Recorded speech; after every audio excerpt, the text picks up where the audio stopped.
सीधे रुख करेंगे राजधानी भोपाल की एमई सेंटर का, जहां पर भूतपूर्व सैनिक रैली में पहुंचे हुए हैं सीएम डॉक्टर मोहन यादव। हमारे लिए सौभाग्य की बात है, सरकार के लिए इससे बड़ा गौरव क्या है। हमारे अपने परिवार से निकल करके कोई देश में खास करके सेना के क्षेत्र में जाकर के नेतृत्व करे, ये हमारी अपनी मजलिस की गौरवशाली विरासत का ही एक तरह से नाम हो सकता है, जिसके आधार पर हम राजा भोज, विक्रमादित्य और नाना प्रकार के अलग अलग प्रकार के वीर सेनानियों को याद करते हैं। मैं इस मंच के सुंदर अवसर को उपलब्ध कराने के लिए लेफ्टिनेंट जनरल प्रीतपाल सिंह जी आपका भी स्वागत करता हूँ, अभिनंदन करता हूँ।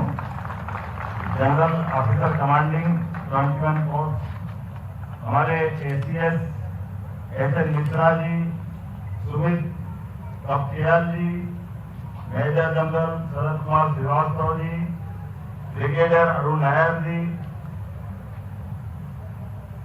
ये आकाशवाणी में एक कार्यक्रम आता था, आकाशवाणी का पंचरंगी प्रोग्राम, जिसमें विविध रंगों के साथ हमारे अपने सभी रंग रंग के साथ उसके गानों का प्रसारण किया जाता था। और वीरता के भी कितने रस हो सकते हैं। आज के इस कार्यक्रम में एक एक का अलग अलग प्रकार से आनंद ले रहा था। वाकई दिल जीत लिया, इतना सुंदर आयोजन आपने किया है। मेरी अपनी ओर से आप सबको बधाई।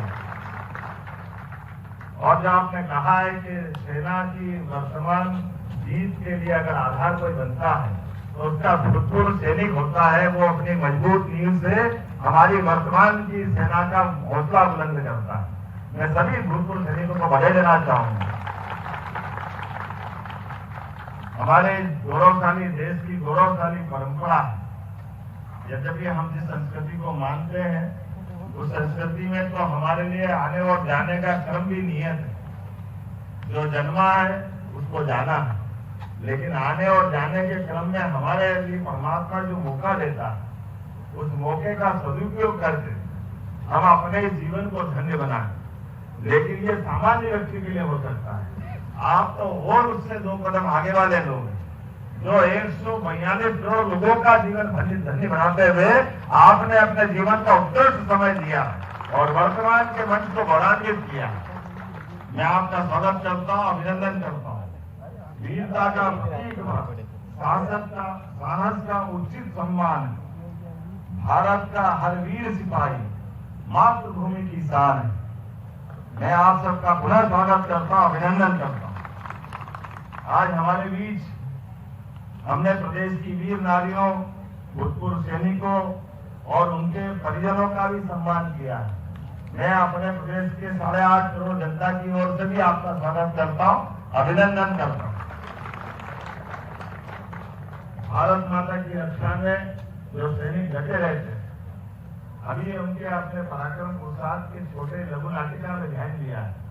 क्या सर्दी, क्या गर्मी, क्या धूप, क्या आंधी, क्या तूफान, वो तो छोड़ो। ये हमारी ट्यूबलाइट कैसे चला रहा, जैसे चना चली ना चला रहा हूँ। कितना आनंद आया देखकर। कोई सोच सकता है कि सिर के ऊपर कोई नारियल फोड़ दे और हमारा वीर जवान की गर्दन मालूम पड़ा और ऐसा वैसा हो तो गर्दन लटक जाए। लेकिन हमारे देश के अंदर ये उदाहरण है। और एक उदाहरण मैं और स्मरण करना चाहूंगा।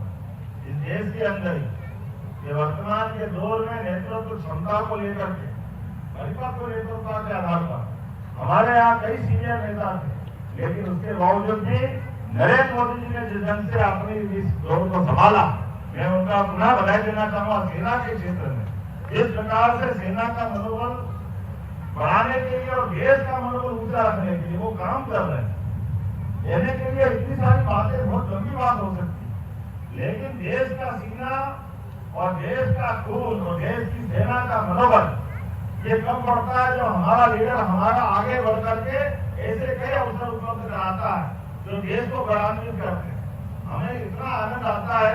ये केवल एक बात नरेंद्र मोदी जी के कार्यकाल में हो सकता है कि वो अमेरिका से बराबरी से बात करते और रूस को भी उसी श्रेणी में रख करके हिम्मत के साथ मुकाबला करते। ये है लोकतंत्र की ताकत और ये है नरेंद्र मोदी का समय। रूस यूक्रेन युद्ध हो या यूक्रेन रूस के आगे बढ़ के और कोई युद्ध हो, हम सब देख रहे हैं। अपने सेना के भरोसे से देश की अंदर की आवश्यकताओं को लेकर एक एक प्रकार से सेना के लिए कौन से संसाधन हो सकते हैं, कौन से विमान हो सकते हैं। आपके लिए भी हमारे यहाँ गया जमाना, मैं यद्यपि ज्यादा जानता तो नहीं हूँ, मुझे मालूम है कि हमारे यहाँ कोई अपनी सेना से रिटायर करता था तो हम उसको टिप टाप करके अपनी सेना में लगा लेते। पुराना जमाना तो यही था। लेकिन अब क्या हो गया, अब जमाना ऐसा हो गया, नई टेक्नोलॉजी का नवीनतम साधनों से युक्त अगर कोई हथियार आता है या पोत आता है तो हमारी सेना को समर्पित करते। ये है वर्तमान का समय और ये है भारत की ताकत। तेजस विमान हो, विदेश से आयात करने को सुखई हो, हमको कोई आपत्ति नहीं। तकनीक से हमारी कोई कष्ट नहीं, तकनीक के बारे में कोई चिंता नहीं। लेकिन तकनीक के साथ साथ अपने स्वदेशी भाव को भी बढ़ाने की जरूरत और उस तरह से सेना के साथ कदम से कदम मिलाकर पूरे देश में अलग प्रकार का वातावरण बना हुआ। मेरी अपनी ओर से आप सबको बधाई देता हूँ। अभी मेरे बारे में बातचीत के लिए मैं धन्यवाद देना चाहता हूँ। जब हमारे अपने कृष्णपाल जी और हमारे सेना के अधिकारी आए, उन्होंने कहा कि कुछ इशू हमारे हैं, हमने कहा आपके थोड़ी है, वो मेरे भी हैं, मेरे और आप में कोई अंतर नहीं है। जो आपका है वो मेरा है, सेना से मतलब किसे जा सकते।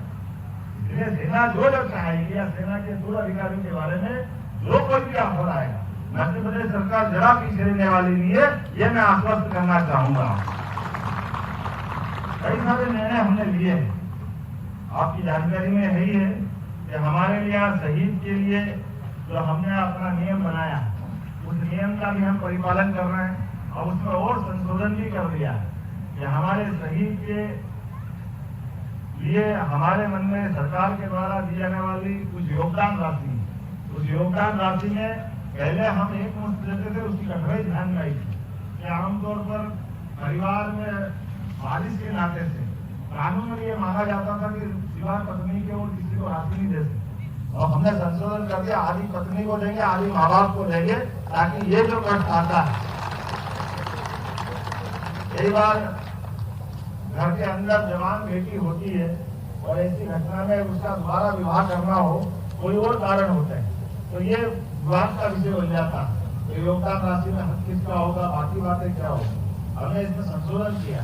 हमारे यहाँ परिवार परंपरा की पुरानी मान्यता है, इसलिए हमने उस पर भी ध्यान दिया।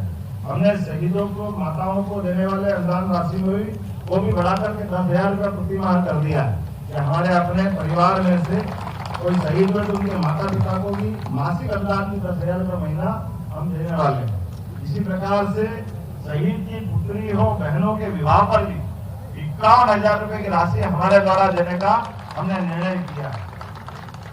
प्रदेश में निवासरत द्वितीय युद्ध के अभी हमारे कुछ वीरांगना या हमारी वीर बहनें आई है, हम उनके बीच में भी बताना चाहेंगे कि इनका भी 8,000 रुपये प्रति माह जो दे रहे थे, अब हम इसको 15,000 रुपये प्रति माह की वार्षिक प्रति माह की दर से हम अपने योगदान राशि देने वाले हैं।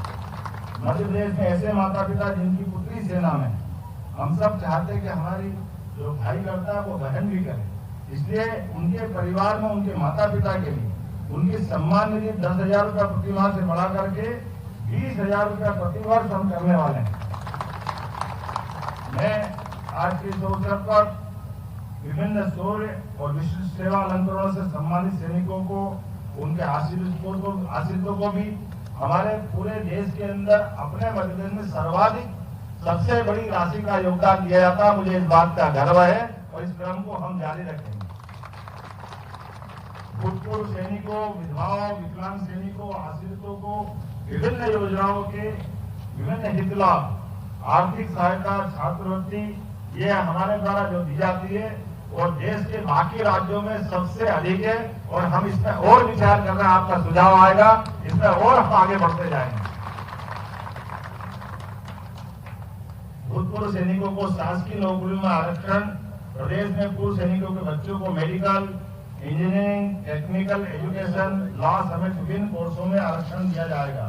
सभी सरकारी विभागों के ग्रुप सी एंड डी पदों पर भूतपूर्व सैनिकों का आरक्षण, जिला सैनिक कार्यालय में सहायक ग्रेड 3 स्तर पर कर्मचारियों के पदों में भी वृद्धि करने का हमारी सरकार ने निर्णय किया।